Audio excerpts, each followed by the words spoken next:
tiempos antiguos le dijo Dios a su profeta que subiera a la casa del alfarero, que le iba a enseñar una lección. El alfarero estaba torneando. Estáis en la casa de un alfarero y el alfarero está torneando una vasija de hidromiel. Entonces estaba haciendo aquella vasija de una manera primorosa, terminándola, pero se le rompió, se le estropeó en sus manos al alfarero. Y le dijo Dios, no te preocupes, vuelve a amasar el barro, amásalo de nuevo.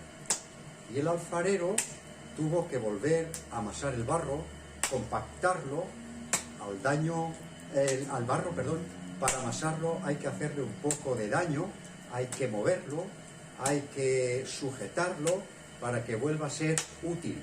Tiene que el barro ser reutilizado, pero después de haber sido otra vez reamasado por el alfarero.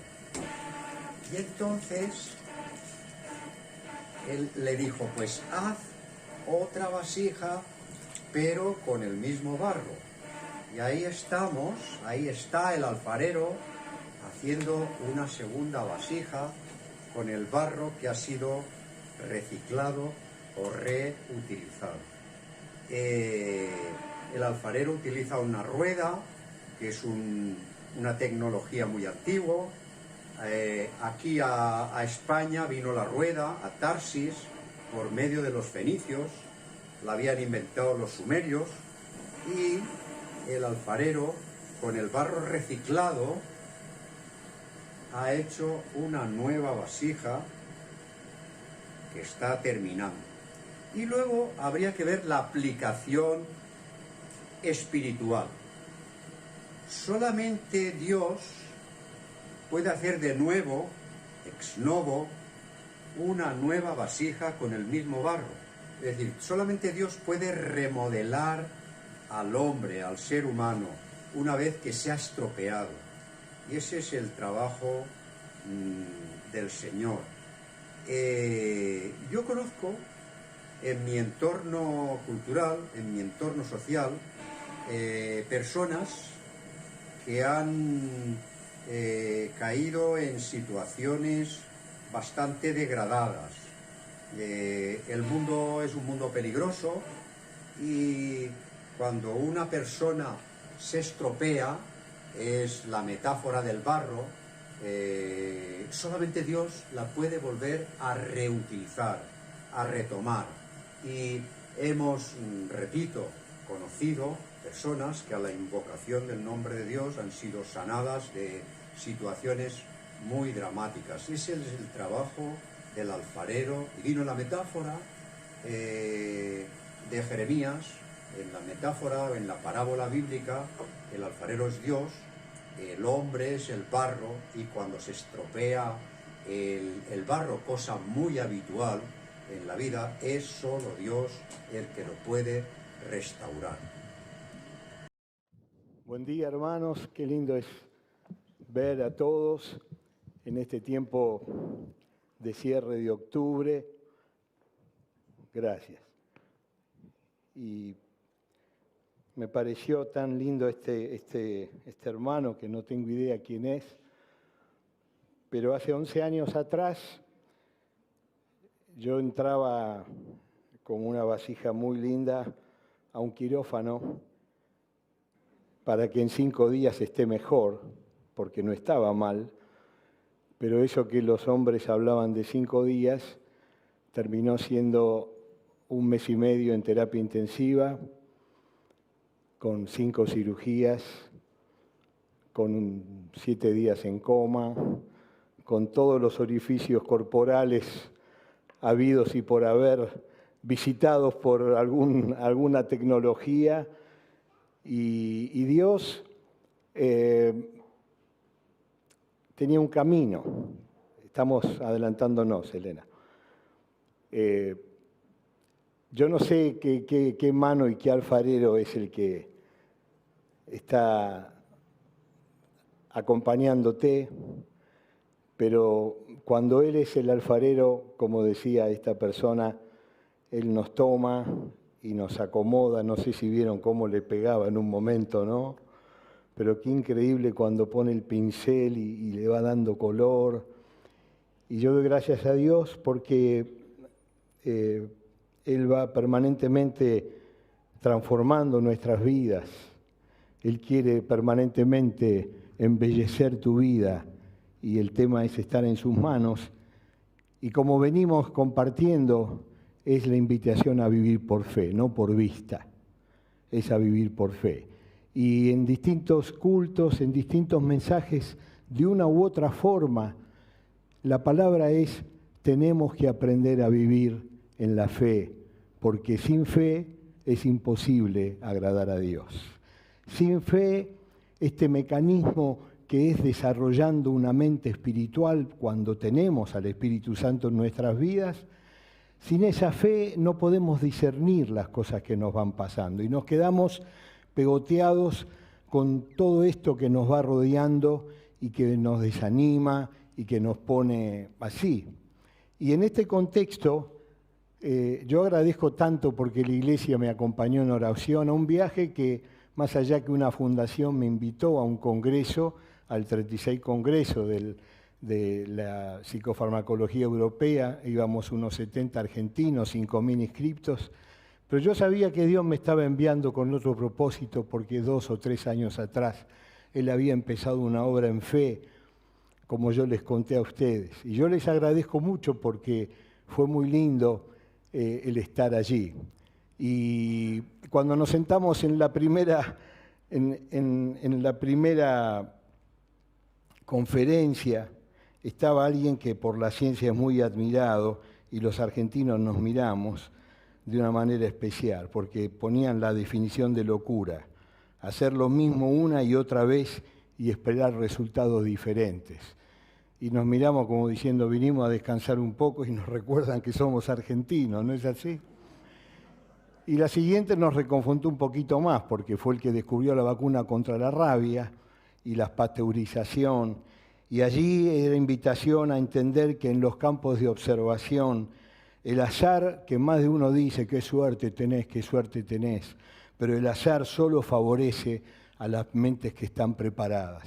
Y nosotros somos cristianos y tenemos que aprender a vivir por fe. Eso no es ser espiritualistas y estar en otro planeta, es desarrollar la mente que tenemos de Cristo.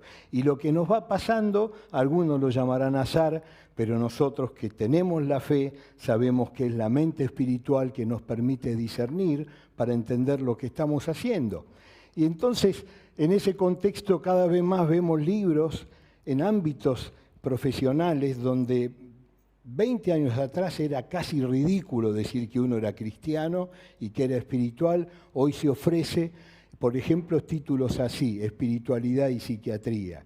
Y en ese contexto, terminando el congreso, los 4 o 5 días vinieron a buscar mi hermana, que vive en Castellón de la Plana, en Valencia, con su esposo, que es pastor, y yo había ido con mi hija Priscila, que está allá, todavía va a venir en unos pocos días.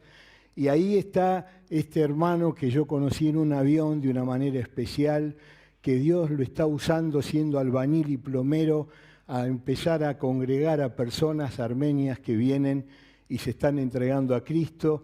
Y Dios me llevaba allí para hacer un nexo de una u otra manera.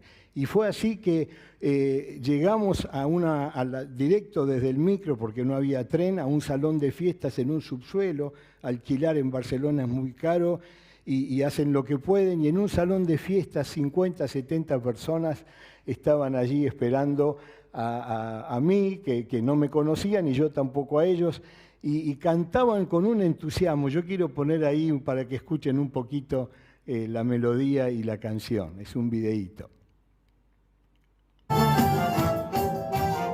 La música estilo Armenia.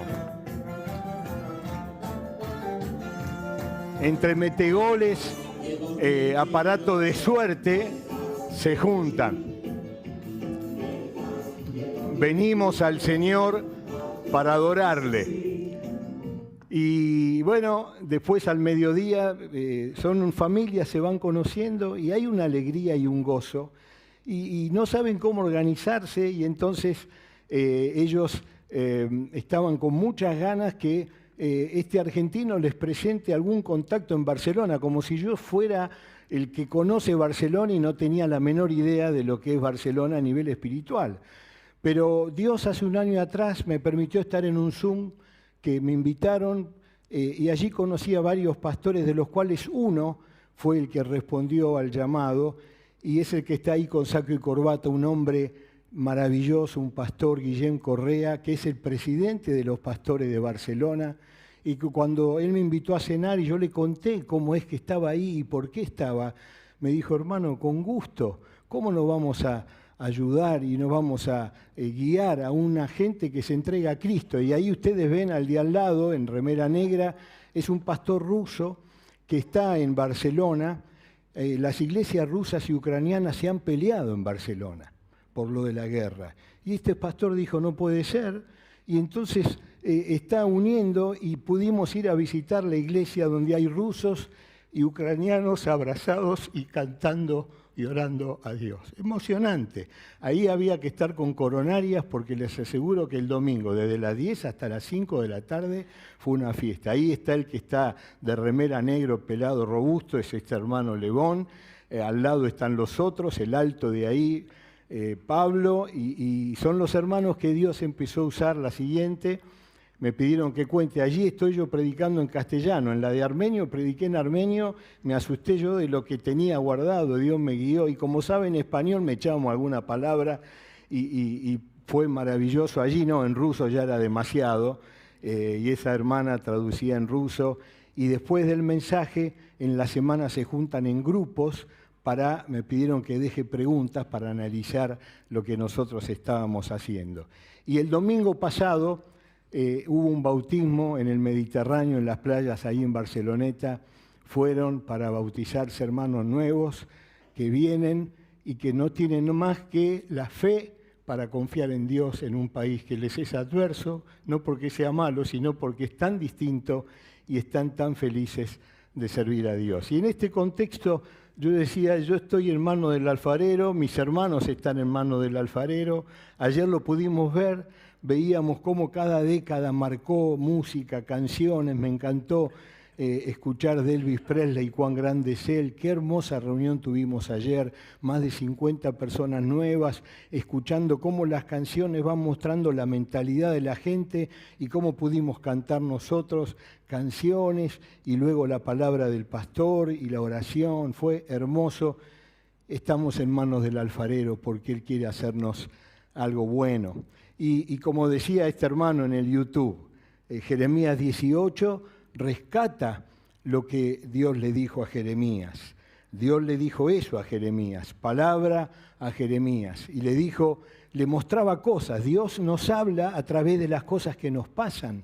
Dios te habla a través de lo que te sucede y quiere que utilices la mente no para espiritualizar y jugar al truco o a la ruleta espiritual, sino para que puedas discernir por qué Dios me permitió estar con esta persona, qué me quiere enseñar que el colectivo no paró y tengo que tomar otro. ¿Por qué pasa esto? Yo vine con muchas ganas de votar el domingo y me llevé la sorpresa, como creo que todos y hasta incluso los que ganaron en principio. Nos van pasando cosas que tenemos que aprender a discernir. Y entonces Dios le dice a Jeremías, andá, que te quiero mostrar, y fue lo que vimos en el video. Y quiero resaltar lo que dice, y la vasija de barro que estaba haciéndose se echó a perder en la mano del alfarero. En esta mañana yo quiero invitarte a que lo que se echa a perder en las manos de Dios es valiosísimo porque lo toma Él. Por eso Pablo dice que el poder de Dios perfecciona mi debilidad. Por eso en esta mañana oramos, por eso decimos Cristo es suficiente, no porque no tengamos otras necesidades, sino porque cuando las ponemos en sus manos, Él las transforma, y por eso dice que volvió a hacerla y le pareció mejor hacerla así. Y entonces dice Dios y nos invita, ¿acaso no puedo yo hacer con ustedes, casa de Israel? Hoy nosotros somos el Israel de Dios, el pueblo de Dios, lo mismo que hizo este alfarero. Y cuando nosotros aprendemos a vivir por fe, es como el bebé que empieza a caminar y tiene miedo, tiene inseguridades. ¿Quién caminó bien de entrada aquí? ¿Se acuerdan cuando caminaste, empezaste a caminar? ¿Te acordás? ¿No es cierto? El otro día estaba con una persona muy mayor y le digo, ¿cómo va caminando? Y como cuando empecé, dice, ¿no? Qué increíble, ¿no? Los nietos y los abuelos nos parecemos porque vamos caminando lento, ¿no? Y claro, es natural que vivamos con inseguridad. No nos tendría que sorprender que nos podemos sentir inferiores, porque estamos aprendiendo a usar un órgano que es espiritual, es cognitivo, conductual, hay que razonarlo, pero en la presencia de Dios. Hay que ir a su presencia para renovarnos el entendimiento y avanzar. Y más de una vez uno se siente solo. Y cuando nos sentimos solos, nos preguntamos, ¿me servirá vivir con la fe? ¿Podré yo estar viviendo como Dios quiere? Y hay muchos que transforman esos sentimientos de inseguridad en sus vidas y, por ejemplo, empiezan a repetir, no sé qué será de mañana, ¿cómo será el futuro? ¿Quién lo sabe? No lo sabe nadie, ¿no es cierto? Estábamos en Girona, había una feria medieval, estuvimos 2 días paseando con mi hermana y mi cuñado y Priscila, y una feria medieval, como las de acá, pero vestidos todos como caballeros, ¿no? Parecía que estábamos al lado de una catedral del siglo X. Y había un lugar, no puse fotos porque si no iba a ser mucho, pero era una bruja moderna ofreciendo, ¿no? Y yo la miré toda pintada con ojos así como para que vio toda la sugestión, ¿no? Hay de todo, feria medieval, rodeado de tantas cosas. Y más de uno dice, ¿y después de esto qué va a pasar? Nuestro país está preguntando, ¿qué haremos? ¿Cómo seguirá? Que yo creo que ni ellos saben cómo va a seguir, quien quiera sea. Sentimientos de inferioridad. No sirvo para nada, soy un desastre. Bueno, estás aprendiendo a vivir por fe. Más bien que te vas a equivocar, no te asustes, pero te encomendás al Señor y Él te alumbra. Lámpara es a mis pies tu palabra y te va a guiar.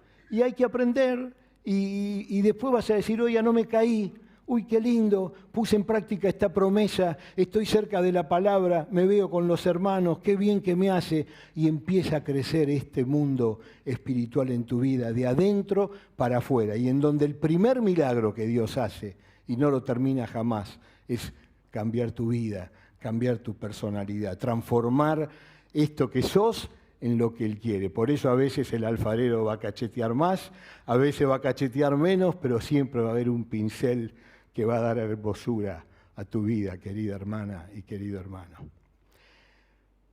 La siguiente. Por eso titulo este mensaje Los privilegios de la vida de fe. Porque mientras estas cosas nos pasan, tenemos privilegios y los tenemos que incorporar. Y como estamos hablando de mente espiritual, como estamos hablando de que tenemos que usar la razón que Dios nos dio, me pregunté qué apóstol nos puede guiar en esto. Y ustedes saben que el Evangelio de Juan es un evangelio escrito para la gente más racional de esa época.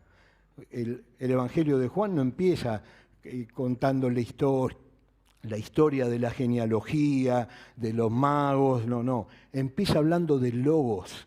Empieza hablando para la gente pensante. Y entonces dije, voy a la primera carta de Juan. Ya Juan experimentado, más de uno recordará, ¿no es cierto? Él nos habla diciendo, él siendo de Éfeso, en el 90 después de Cristo, siendo mayor, era el último de los que quedaba con vida. Y a las iglesias de Éfeso les escribe una carta hermosa, después viene la segunda y la tercera. Y allí Él les invita a que aprendan a pensar como Cristo quiere. Y sorprendentemente no le habla de Pitágoras ni de los teoremas, no, eso es otro tipo de mente. Les invita a que, por ejemplo, puedan aprender cuáles son los privilegios de la vida de fe. Y en esta mañana yo quiero compartírtelo de manera breve para que te lo lleves y para que lo estudies en tu casa, lo compartas, lo puedas repetir, lo puedas rumiar para que se incorpore y te haga bien. Fíjense, la primera cosa, dice el apóstol Juan, tenemos una nueva comunión. tenemos una nueva comunión. Los que somos cristianos tenemos una nueva comunión que se basa, dice el apóstol Juan, lo que hemos visto, lo que hemos oído, lo que hemos palpado, anunciado. En esa época estaban los gnósticos, que se la daban de intelectuales y decían que el hombre es cuerpo y alma.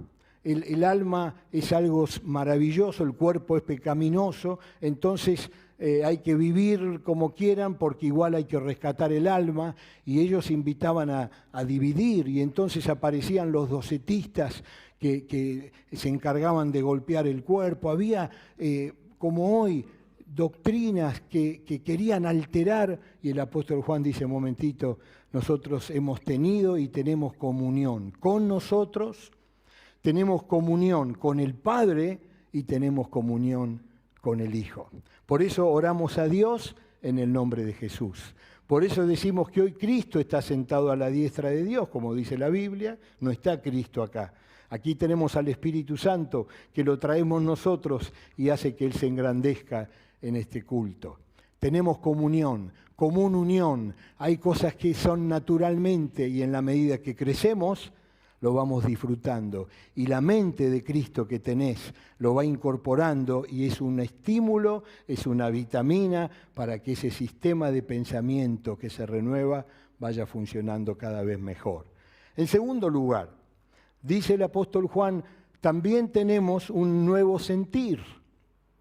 Dice, estas cosas les escribimos para que vuestro gozo sea cumplido.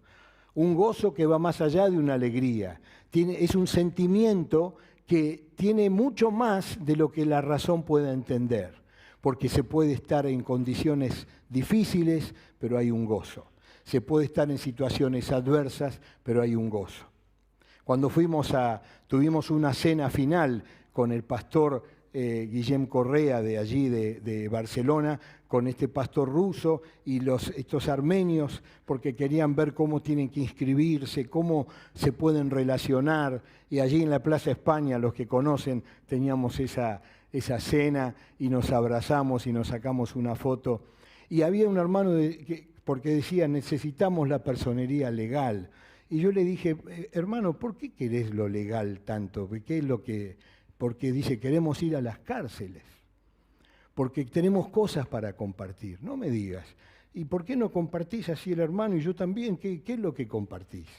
Y este muchacho vino acá a Argentina desde Armenia en el año 1999, joyero, con su esposa, con un hijito y embarazada, su esposa, y estuvieron acá, claro, vino la crisis del 2001 y dijeron, nos vamos de Argentina, vinimos para estar mejor, y resulta que... Y entonces se fueron a España, indocumentados, pero sabiendo el oficio de joyería. Un muchacho de 45 años. Y entonces, bueno, explicó que empezó a trabajar en una cadena de comerciantes con joyas, y bueno, estaban trabajando, y un día viene la policía y los pone preso a todos porque era ilegal, estaban con cosas raras, él no sabía nada, y tuvo que ir preso, y le dijeron que por 10 años tiene que estar preso, que tiene que conseguir un buen abogado. La mujer se decepcionó, se desesperó. Él acá en Argentina le había hablado a alguien del Señor, él había hecho una oración de fe, pero había quedado allí, se quedó con su fe ortodoxa, no tenía muchas cosas. La cuestión que en la cárcel habían 2 cristianos, 2 creyentes, y le hablaron de Jesús, y él dijo, me hablaron también en esto en Argentina, y empezaron a tener gozo en esa circunstancia, y dice que empezaron a hablarle a otros. Él se reencontró con Jesucristo en la cárcel, y la esposa desesperada fue, faltando 8 meses, y le dijo, yo me parece que no voy a poder aguantar 10 años sin verte, te pido que me perdones, me voy a volver, no sé qué será de mi vida. Y él le dijo, bueno, yo no te puedo obligar nada, pero yo acá estoy con un gozo que no lo puedo entender, y que sea lo que Dios quiera. Y esta hermana, faltando un mes para irse, se encontró con este hermano Lebón, este albañil, que abrió su casa para leer y de memoria decir los Padres Nuestros, pero el Espíritu Santo estaba obrando. Y le dijo, tenés que tener fe, Dios puede hacer milagros. Sí, pero ¿qué hago con mi esposo, mi bebé, Y entonces dice, bueno, decirle lo que diga, yo voy a orar y este grupito va a orar para que Dios haga un milagro. La cuestión que fue esta mujer para ver a su esposo tal vez por última vez. Y cuando fue le dijeron, usted espere porque todavía no se apure, ya va a salir. ¿Cómo va a salir? Sí, ayer a la noche vino la orden que se queda en libertad su esposo. Y la mujer no entendía nada y hoy es un pilar en este grupo de hermanos.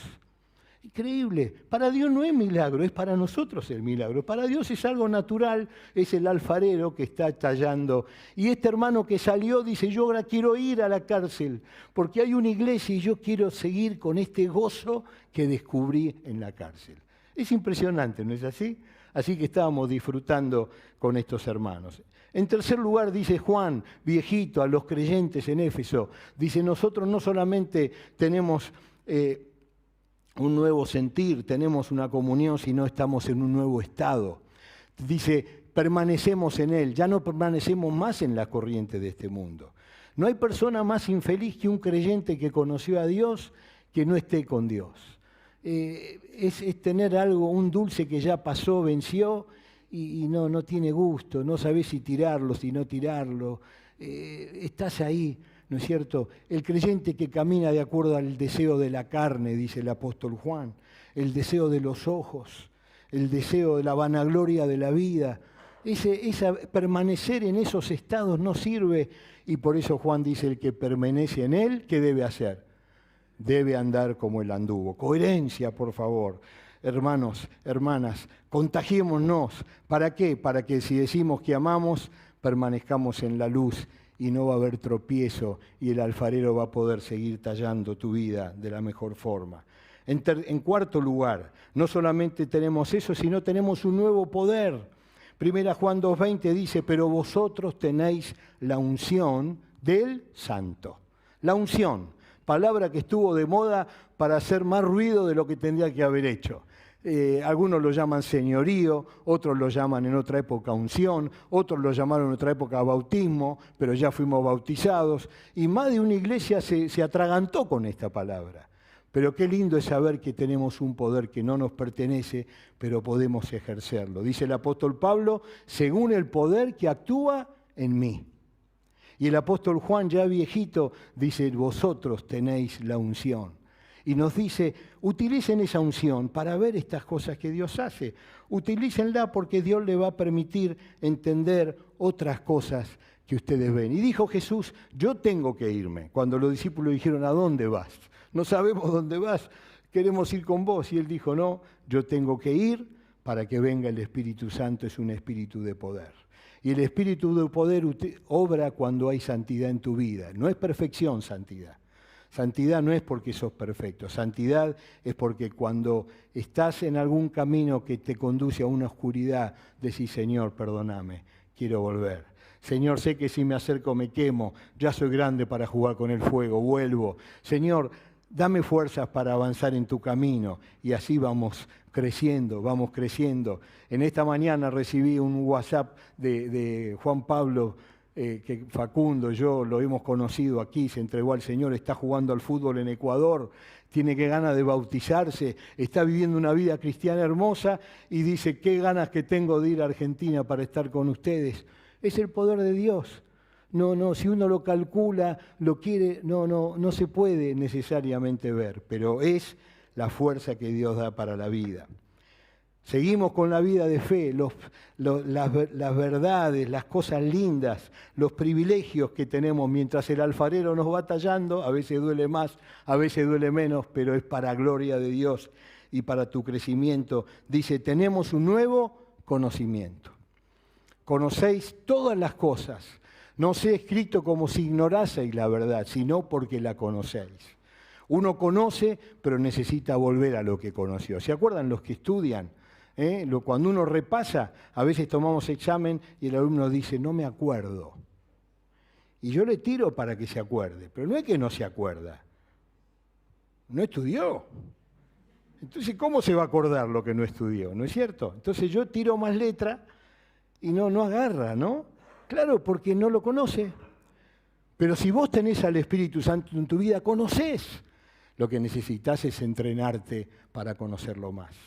Este hermano Lebón empezó como albañil, como plomero, Pero Dios lo empezó a crecer y él dijo, yo vi en la Biblia que había que ser fiel en lo poco y en lo mucho me iba a poner Dios.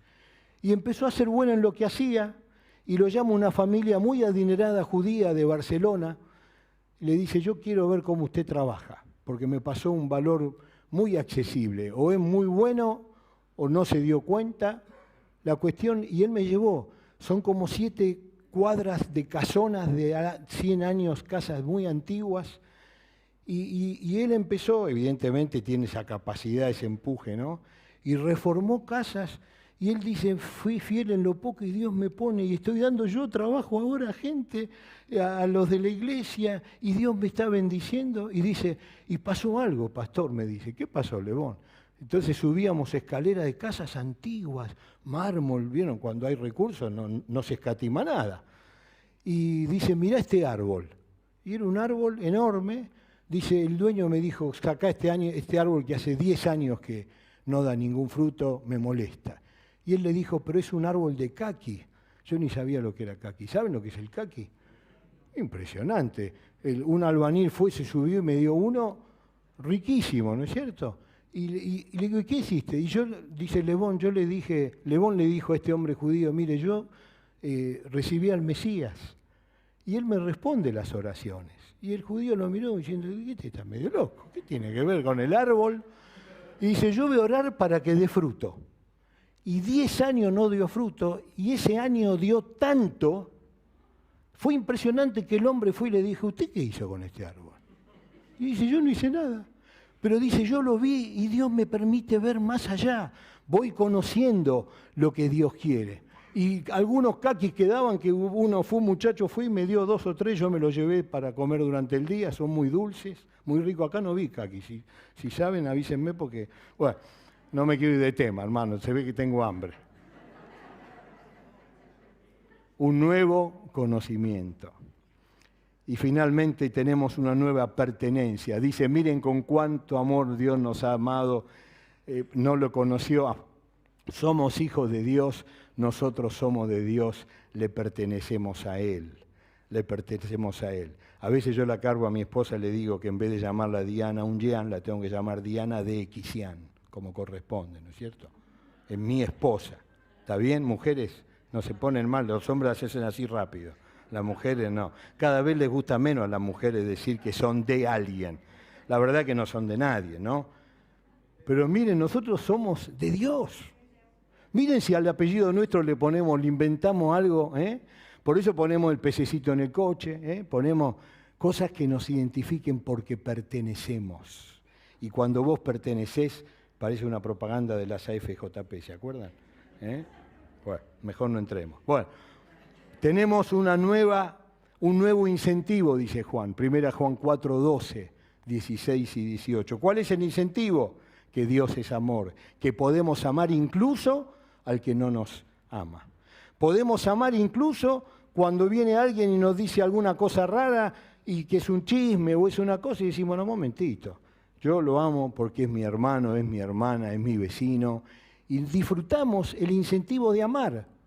Ayer me decía un hermano, una persona, un vecino que conocí que es creyente, me dice, estoy triste como está el país. Y me da bronca que la gente, entonces explicaba que la gente sin recursos no sabe votar, el que tiene recursos vota, y nos metimos en esos temas, ¿no? Y yo le digo, ¿y qué hacemos? Nos tenemos que amar. Dice, pero es difícil, y es difícil. Pero si tenemos a Dios, nos tenemos que amar, porque estas nuevas cosas que Él nos quiere dar. Y finalmente, hermano, tenemos una nueva imagen, pues como Él es, así nosotros somos en este mundo. El apóstol Pedro quiso disimularlo, estando en el fuego, ¿se acuerdan? Quiso disimularlo, le dijeron, vos sos de ellos. No, ¿qué te pasa? ¿Qué comiste? No, pero yo te vi. No, hermano, tenés que ir al oftalmólogo, ¿qué te pasa? ¿No? Y una mujer le dijo, tu forma de hablar es como la de ellos. ¿No? Es decir, no tenía experiencia para mentir y disimular. Hay una imagen que desprendemos. ¿Qué estás ocultando que sos cristiano? Quizás te cueste decirlo al principio, pero si lo decís después te ahorras mucho. En el ambiente donde yo me muevo saben que lo soy, a veces se ríen, me cargan, vos tomás una pastillita, ¿no? Como que soy loco, qué sé yo. ¿Por qué? Porque creo en Dios. Y no saben que Immanuel Kant dijo que todos tenemos fe, que todos podemos creer. Y Kant, que era protestante, nos enseña a que tenemos que entrenar algo que la Biblia dice que si está el Espíritu Santo lo podemos hacer mirándolo al Señor. Por eso, hermanos, terminamos esta palabra diciendo estamos en sus manos. ¿Amén? No sé por qué motivo, no sé qué es lo que el Señor querrá, pero yo te aseguro que en sus manos siempre va a ser para bien y para su gloria. Que Dios bendiga su palabra en esta mañana.